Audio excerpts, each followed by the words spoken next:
Hello दोस्तों, सफल होगी तेरी आराधना। इस सीरियल के आज के एपिसोड में हम जानेंगे चंदा अब जान चुकी है कि देविका कोई प्रेग्नेंट नहीं है। अब चंदा सबको बताना चाहती है कि देविका कोई प्रेग्नेंट वगैरह नहीं है, वो हम सबको उल्लू बना रही है। तब देविका बहुत डर जाती है और उसे पता चलता है कि अब उसका खेल खत्म होने वाला है। जब चंदा सबको सच बताने के लिए भाग रही होती है, तभी देविका वहां आकर उसके सर पर जोर से डंडा मारती है। सर पर चोट लगने के कारण चंदा वही बेहोश होती है। देविका जब नीचे देखती है तो सारे लोग शिवरात्रि की पूजा में व्यस्त होते हैं। देविका अब इसी चीज का फायदा उठाती है और चंदा को घसीटकर उसके रूम में लेके जाती है। देविका चंदा को घसीटकर बाथरूम में लेके जाती है। तभी देविका बेहोशी होती है। तभी देविका उसके हाथ पैर बांधती है और उसके मुंह पे भी पट्टी लगाती है। देविका सोचती है कि मुझे कुछ ना कुछ करके इस चंदा को अब गायब करना होगा, नहीं तो ये लड़की मेरा सच अब सबको बता देगी और मुझे ये भी मालूम है कि इस लड़की पर घर के सारे लोग विश्वास करेंगे।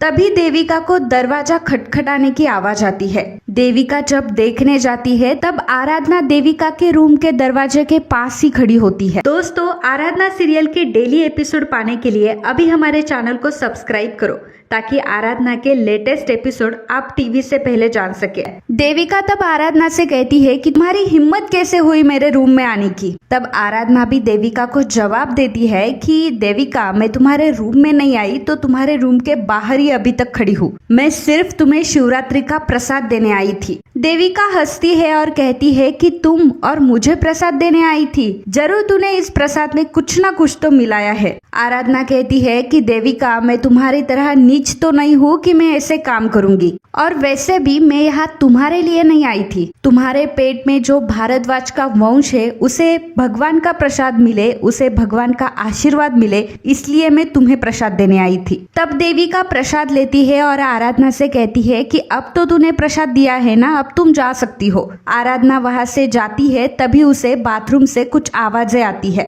होता यह है कि चंदा अब होश में आती है और खुद को छुड़ाने के लिए वो हाथ पैर मारने लगती है और तभी पास में रखा हुआ सामान गिर जाता है और उसके गिरने की आवाज बाहर तक आती है। देविका अब जान चुकी है कि चंदा उठ गई है, चंदा होश में आई है। देविका अब बहुत डर जाती है। तब आराधना देविका से कहती है कि अंदर से कुछ गिरने की आवाज आई, कौन है अंदर? देविका कहती है कि अंदर कौन हो सकता है, मेरे अलावा कोई भी नहीं है रूम में, और वैसे भी हवा के कारण कुछ गिरा होगा, तुम टेंशन मत लो, तुम यहाँ से जाओ। ऐसा कहकर वो आराधना को वहाँ से भगाती है। देविका अब जल्दी जल्दी चंदा के पास आती है और चंदा को कहती है कि ज्यादा होशियार मत बन। देविका उसे कहती है कि अगर तूने मेरा सच सबको बताने की कोशिश भी की ना, तो आज तो मैंने सिर्फ तुम्हें बेहोश किया है, पर कल तुम्हें जान से मार दूंगी। देविका के इस बात पर अब चंदा बहुत डर जाती है। यहाँ पर आराधना जब मेनका के रूम से गुजर रही होती है तभी उसे फोन की आवाज सुनाई देती है। जब वो मेनका के रूम में जाती है तब मेनका वहाँ पर नहीं होती और बार बार फोन बजने पर आराधना सोचती है जरूर कोई इम्पोर्टेंट कॉल है, मुझे उठाना चाहिए। आराधना जब फोन उठाती है और कहती है कि मेनका मैडम यहाँ पर नहीं है, आपका फोन बार बार बज रहा था इसलिए मैंने फोन उठाया। आराधना हेलो हेलो करती है, तभी सामने से कोई आवाज नहीं आती। तभी मेनका वहाँ पर आती है और आराधना के हाथ से फोन छीनती है और आराधना से कहती है कि तुम्हारी हिम्मत कैसे हुई, तुम मेरे रूम में कैसे आई और मेरे फोन को तूने हाथ ही कैसे लगाया? तब आराधना कहती है आपका फोन बार बार बज रहा था इसलिए मैंने आपका फोन उठाया, पर सामने से कोई आवाज नहीं आई। ये बात सुनकर मेनका कहती है कि तुम यहाँ से जाओ, मैं देखती हूँ। तब आराधना वहाँ से चली जाती है। यहाँ पर देविका अब चंदा के कारण बहुत ही ज्यादा परेशान है और वैसे भी चंदा को अब वो जान से भी नहीं मार सकती क्योंकि ऑलरेडी एक मर्डर का डाउट उस पर है, इसलिए उसको कुछ भी करके चंदा को गायब करना होता है। तभी उसको एक आइडिया आती है और वो एक आदमी को कॉल करती है और उससे वो कहती है कि मेरा ऑर्डर लेके जल्द से जल्द घर पर पहुंच जाओ। यहाँ पर विनायक अब जोर जोर से रोता है और आराधना उसे शांत करने का प्रयास करती है। तभी वहाँ पर माधव भी आता है। विनायक अब शांत होने ही वाला होता है। तभी माधव अब विनायक से कहता है कि चलो विनायक मेरे पास आ जाओ,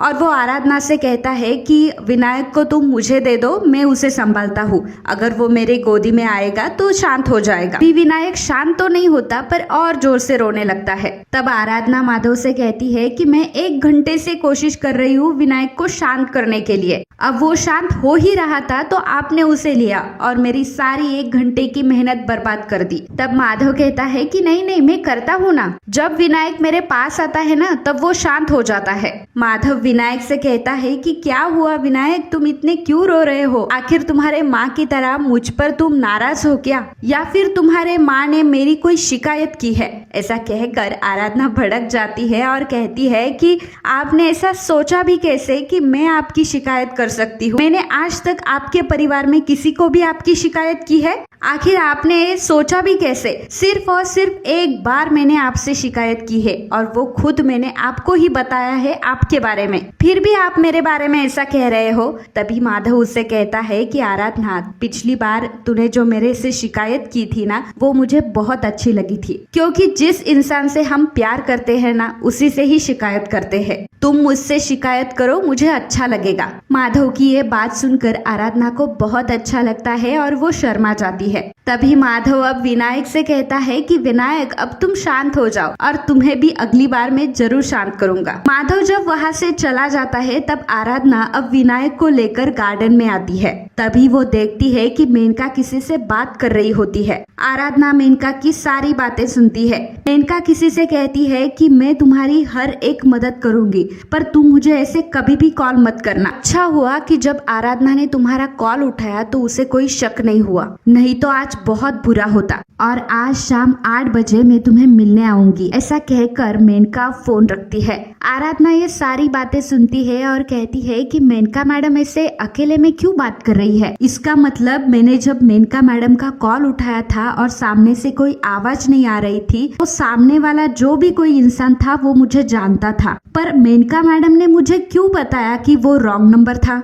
आराधना को अब मेनका पर डाउट होता है, पर वो सोचती है कि पर मुझे ऐसा लगता है कि मेनका मैडम कोई ना कोई तो खतरे में जरूर है। यहाँ पर हम देखते हैं कि देविका ने बहुत ही बड़ा फ्रिज मंगवाया है। ये देखकर दादी अब देविका से कहती है कि देविका, आखिर तूने इतना बड़ा फ्रिज क्यों मंगवाया? तब देविका कहती है कि दादी, अब वैसे भी गर्मी शुरू होने वाली है और हमारा जो एक फ्रिज है वो हमारे लिए काफी नहीं है, और वैसे भी मैं प्रेगनेंसी में ताजे ताजे फल और उसका जूस पीऊंगी, तब मेरे बच्चे के लिए वो अच्छा ही होगा ना, इसलिए मैंने एक और फ्रिज मंगवाया है। तब दादी कहती है कि अरे पर ये फ्रिज कहाँ रखना है? तब देविका कहती है कि किचन के पास जो स्टोर रूम है वहाँ पर हम ये फ्रिज रखेंगे। दादी और डिम्पल दोनों भी अब देविका के मुंह नहीं लगती और वहाँ से चली जाती है। देविका ने ये फ्रिज चंदा को गायब करने के लिए बुलाया है। यहाँ पर हम देखते हैं कि जब 7:30 बजते हैं तब मेनका को अब घर से बाहर जाना होता है। तब दादी उसे कहती है कि मेनका, तुम कहाँ जा रही हो?